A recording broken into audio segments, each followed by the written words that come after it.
ಆಡಳಿತ ವಿಪಕ್ಷದ ಮಧ್ಯೆ ನಿಲ್ತಾ ಇಲ್ಲ ಮೀಸಲಾತಿ ಜಟಾಪಟಿ. ಮುಸ್ಲಿಂ ಗುತ್ತಿಗೆದಾರರಿಗೆ ಮೀಸಲಾತಿ ಕೊಟ್ಟದಕ್ಕೆ ಕೇಸರಿ ಕಿಡಿನುಡಿಯನ್ನ ನುಡಿದುದು ಸಿಎಂ ಸಿದ್ದರಾಮಯ್ಯ ಹೇಳಿಕೆಗೆ ಬಿಜೆಪಿ ರಾಜ್ಯಾಧ್ಯಕ್ಷರು ಕೆಂಡ ಕಾರ್ತಿದ್ದಾರೆ.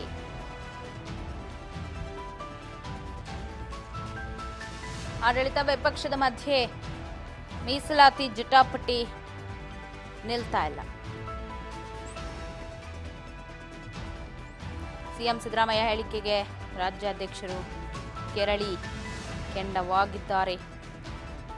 ಮೀಸಲಾತಿ ವಿಚಾರದಲ್ಲಿ ಕಣ್ತಪ್ಪಿಸಿ ಮುಸ್ಲಿಮರಿಗೆ ಕೊಟ್ಟಿದ್ದಾರೆ ಮೀಸಲಾತಿ ಅನ್ನೋದು.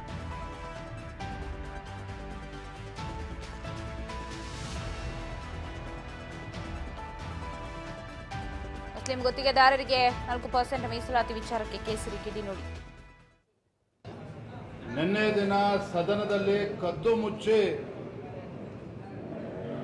ಮುಸಲ್ಮಾನರಿಗೆ ಕೊಟ್ಟಿರ್ತಕ್ಕಂಥ ಮೀಸಲಾತಿ ಬಿಲ್ಲನ್ನು ಮಂಡನೆ ಮಾಡಿದ್ದಾರೆ, ಕದ್ದು ಮುಚ್ಚಿ ಮಾಡಿದ್ದಾರೆ. ವಿರೋಧ ಪಕ್ಷದವರ ಕಣ್ಣು ತಪ್ಪಿಸಿ ಸದನದ ಬಿಲ್ಲನ್ನು ತಂದಿದ್ದಾರೆ. ಭಾರತೀಯ ಜನತಾ ಪಾರ್ಟಿಯ ನಿಲುವು ಸ್ಪಷ್ಟವಾಗಿದೆ. ಭಾರತೀಯ ಜನತಾ ಪಾರ್ಟಿ ಸಿದ್ದರಾಮಯ್ಯ ನೇತೃತ್ವದ ಕಾಂಗ್ರೆಸ್ ಸರ್ಕಾರದ ತುಗ್ಲಕ್ ದರ್ಬಾರ್ ಏನೋ ಇದೆ, ಸಿದ್ದರಾಮಯ್ಯನವರ ತುಗ್ಲಕ್ ದರ್ಬಾರನ್ನ ನಾವು ಇದನ್ನು ಸ್ಪಷ್ಟವಾಗಿ ನಾವು ವಿರೋಧಿಸ್ತೇವೆ. ಸದನದ ಒಳಗಡೆನೂ ಕೂಡ ವಿರೋಧಿಸ್ತೇವೆ, ಸದನದ ಹೊರಗಡೆನೂ ಕೂಡ ವಿರೋಧಿಸ್ತೇವೆ. ಅಷ್ಟೇ ಅಲ್ಲ, ಸಿಚುವೇಶನ್ ಡಿಮಾಂಡ್ಸ್ ನಾವು ರಾಜ್ಯ ಉಚ್ಚ ನ್ಯಾಯಾಲಯದಲ್ಲೂ ಕೂಡ ಇದನ್ನು ಪ್ರಶ್ನೆ ಮಾಡೋರಿದ್ದೇವೆ. ಯಾವುದೇ ಕಾರಣಕ್ಕೂ ಇವರ ದುರಾಡಳಿತಕ್ಕೆ ಒಂದು ಇತಿಮಿತಿಗಳಿದ್ದಾವೆ.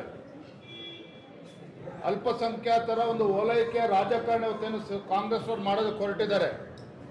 ನಾನು ಮಾನ್ಯ ಸಿದ್ದರಾಮಯ್ಯನವ್ರಿಗೆ ಕಾಂಗ್ರೆಸ್ನವ್ರಿಗೆ ಕೇಳೋದಕ್ಕೆ ಇಚ್ಛಪಡ್ತೇನೆ, ನಿಜವಾಗ್ಲೂ ಕೂಡ ನೀವು ಅಲ್ಪಸಂಖ್ಯಾತರ ಬಗ್ಗೆ ಕಳಕಳಿ ಇದ್ದಿದ್ದೇ ಆಗಿದ್ರೆ ಸ್ವಾತಂತ್ರ್ಯ ಬಂದಾಗಿನಿಂದ ಸುಮಾರು 50-55 ವರ್ಷಗಳ ಕಾಲ ಸುದೀರ್ಘವಾಗಿ ಈ ದೇಶದಲ್ಲಿ ಮತ್ತು ರಾಜ್ಯದಲ್ಲಿ ಆಡಳಿತ ನಡೆಸಿದ್ದೀರಿ. ಯಾಕೆ ಅಲ್ಪಸಂಖ್ಯಾತರಿಗೆ ಶಿಕ್ಷಣಕ್ಕೆ ಒತ್ತನ್ನು ಕೊಟ್ಟು ಅವರಿಗೆ ಮುಂಚೂಣಿಯಲ್ಲಿ ತರ್ತಕ್ಕಂಥ ಕೆಲಸ ಯಾಕೆ ಕಾಂಗ್ರೆಸ್ ಮಾಡೋದಕ್ಕೆ ಸಾಧ್ಯ ಆಗಲಿಲ್ಲ? ಯಾಕೆ ಸಾಧ್ಯ ಆಗಲಿಲ್ಲ ಅಂತ ಹೇಳಿದ್ರೆ ನಾನು ಉತ್ತರ ಕೊಡ್ತೇನೆ. ಕಾರಣ ಏನು ಅಂತ ಹೇಳಿದ್ರೆ ಕಾಂಗ್ರೆಸ್ನವ್ರಿಗೆ ಇಚ್ಛಾಶಕ್ತಿ ಇಲ್ಲ.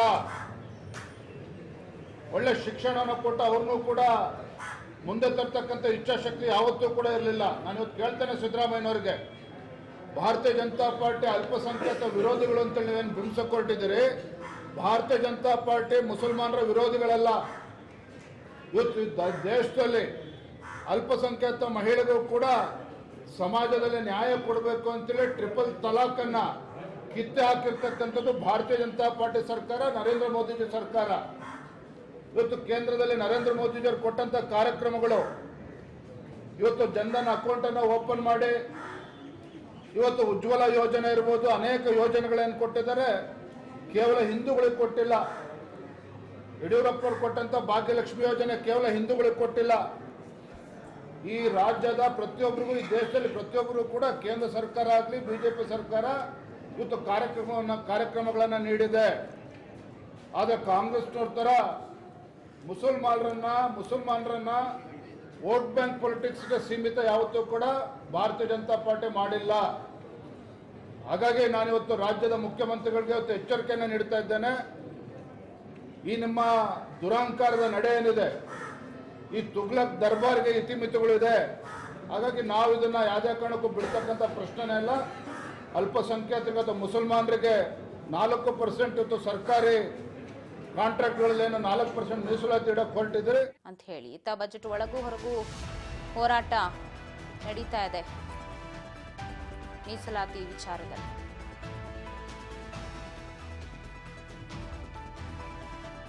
ಪಕ್ಷದ ನಾಯಕರ ಜೊತೆಗೆ ಚರ್ಚೆ ಮಾಡಿ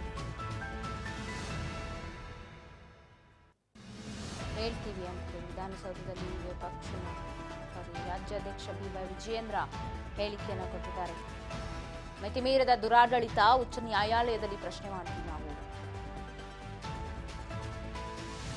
ಪಕ್ಷದ ನಾಯಕರ ಜೊತೆಗೆ ಚರ್ಚೆ ಮಾಡಿ ಈ ಮೀಸಲಾತಿ ವಿಚಾರವನ್ನ ನಾವು ಕೋರ್ಟಲ್ಲೂ ಪ್ರಶ್ನೆ ಮಾಡ್ತೀವಿ ಅಂತ ವಿಜಯೇಂದ್ರ ಆಕ್ರೋಶವನ್ನ ಹೊರಹಾಕಿದ್ದಾರೆ. ಮುಸ್ಲಿಂ ಗುತ್ತಿಗೆದಾರರಿಗೆ ಮೀಸಲಾತಿಯ ವಿಚಾರಕ್ಕೆ ಕಿಡಿ ನುಡಿದಿರೋದು ವಿಜಯೇಂದ್ರ. ಇವಾಗ ಮತ್ತಷ್ಟು ಅಪ್ಡೇಟ್ಸ್ ಕೊಡ್ತಾರೆ ಪ್ರತಿನಿಧಿ ರೇಣುಕಾ ಫೋನ್ ಸಂಪರ್ಕದಲ್ಲಿದ್ದಾರೆ. ರೇಣುಕಾ, ಈಗಾಗಲೇ ಮೀಸಲಾತಿ ವಿಚಾರ ಬಹಳ ದೊಡ್ಡ ಮಟ್ಟಕ್ಕೆ ಸದ್ದಾಗ್ತಿದೆ. ಮುಸ್ಲಿಮರಿಗೆ 4% ಮೀಸಲಾತಿ ಕೊಟ್ಟಿರೋ ವಿಚಾರ ಇವತ್ತು ಅದೇ ವಿಚಾರಕ್ಕೆ ಸಂಬಂಧಪಟ್ಟಂತೆ ಹರಿಹಾಯ್ದ್ರು, ವಾಗ್ದಾಳಿ ನಡೆಸಿದ್ರು ವಿಜಯೇಂದ್ರ ಅವರು. ಸದ್ಯದ ಅಪ್ಡೇಟ್ಸ್ ಏನ್ ಸಿಗ್ತಿದೆ?